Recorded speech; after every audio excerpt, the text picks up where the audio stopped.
It's 2 a.m. The world is silent, but your mind is a loud, crowded room. You're replaying a conversation from 3 years ago, or mapping out a what-if scenario for a meeting that hasn't even happened yet. Your body is exhausted, but your brain is running a marathon, refusing to hit the brakes. If this sounds like you, you've probably been told you're just too anxious or need to relax, but the reality is far more fascinating. There is a profound psychological paradox at the heart of overthinking. Some of the most intelligent, emotionally aware, and empathetic people are also the most mentally exhausted. This isn't because of a flaw in your character. It's because your brain is exceptionally good at pattern recognition. It's constantly scanning, processing, and looking for meaning in every micro-expression and every spoken word. Psychologists call this maladaptive rumination, a tendency for the mind to circle back to the same thought loops repeatedly, especially around uncertainty or social situations. Studies from Yale and the University of Michigan consistently show that overthinkers aren't doing this because they are weak. They are doing it because their high-performance cognitive system never gets a signal to stop. The problem isn't your intelligence, it's that your internal engine is always online, auditing your life and drafting responses to conversations that haven't even happened. To understand why this engine stays on, we have to look inside the skull at the CEO and the background player of your brain. Neurologically, overthinking comes down to a high-stakes tug-of-war between two specific regions of your brain. First, there is the prefrontal cortex, your internal CEO, responsible for planning, analysis, and self-reflection. In chronic overthinkers, this region stays highly active even during downtime, meaning the boss never leaves the office. At the same time, your default mode network, the brain's background processing system, keeps generating an internal monologue. The result is a mind that is essentially always auditing itself. But here is the most dangerous part, the dopamine trap. Your brain actually rewards you for the act of overthinking. Whenever you run through a scenario or analyze an angle, your brain releases small amounts of dopamine because it mistakes the act of thinking for the act of problem solving. Cognitive psychologists call this the illusion of mental progress. Your mind feels like it's working toward a solution, so it gives you a chemical reward for staying in the loop, even if you never actually arrive at an answer. This is why telling an overthinker to just stop thinking about it is neurologically naive. Your brain has a chemical incentive to keep going. It has become addicted to the activity itself. You aren't just stuck in a loop, you are caught in a self-sustaining feedback system that values processing over resolving. But this pattern didn't appear out of nowhere. To understand why your brain is so desperate to stay alert, we have to look back at your history and a very smart survival strategy you likely learned long ago. Overthinking doesn't usually start in adulthood. For many, it began as a brilliant survival strategy in childhood or adolescence. Imagine growing up in an environment where outcomes felt unpredictable, where a parent's mood could shift without warning, or where small mistakes had disproportionate consequences. In those moments, your young brain learned a very logical defense mechanism. If I can predict everything, I can protect myself. You became a grand master of what-ifs, scanning for hidden meanings and anticipating every possible threat before it could arrive. In this light, overthinking isn't a personality defect or evidence of instability. It is an adaptation. It is a very smart, highly sensitive nervous system doing exactly what it was trained to do to keep you safe. You aren't broken. You are just well prepared for a world that once felt uncertain. The problem is that while the environment has changed and you are now safe, your brain is still stuck in combat mode, running the same defensive software that helped you survive years ago. This isn't just worrying, it's a protective shield that your mind refuses to put down because it still believes that not thinking means being vulnerable. But as you grew, this shield started to feel more like a weight, and it began to split into two very different types of mental processing that define how you experience the world today. Not all overthinking is created equal, and understanding the difference is the first step toward reclaiming your peace.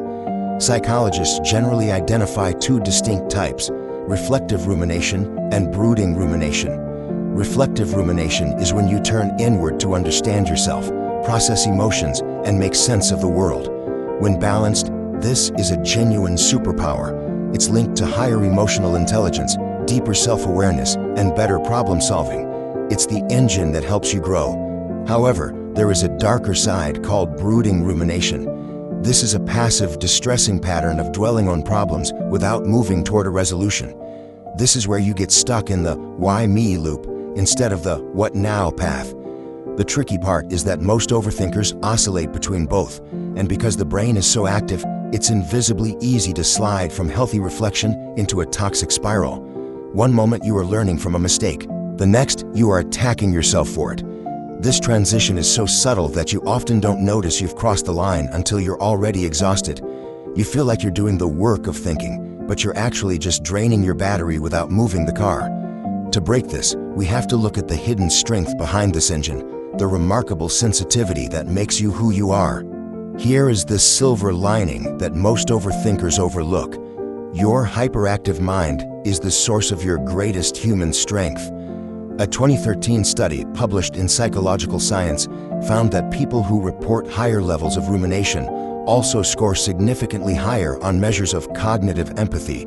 This means you possess a remarkable ability to understand and anticipate how others think and feel.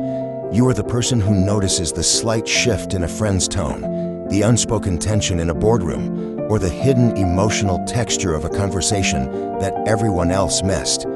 The very engine that makes overthinking so exhausting is also what makes you incredibly perceptive, compassionate, and deeply attuned to the world around you. You don't just think more, you perceive more. However, perception without resolution is a recipe for burnout. You feel the weight of every possibility and the gravity of every choice, and the more you analyze, the harder clarity becomes. The challenge isn't to dull your sensitivity or stop caring. It's to recognize that your mind is a high-precision instrument that needs to be calibrated. You have the gift of seeing the invisible, but you must learn that not everything you see requires a 2 a.m. investigation. To do that, we have to move from analyzing our thoughts to observing them. The mind cannot think its way out of every problem. Some things have to be felt, decided, or simply released.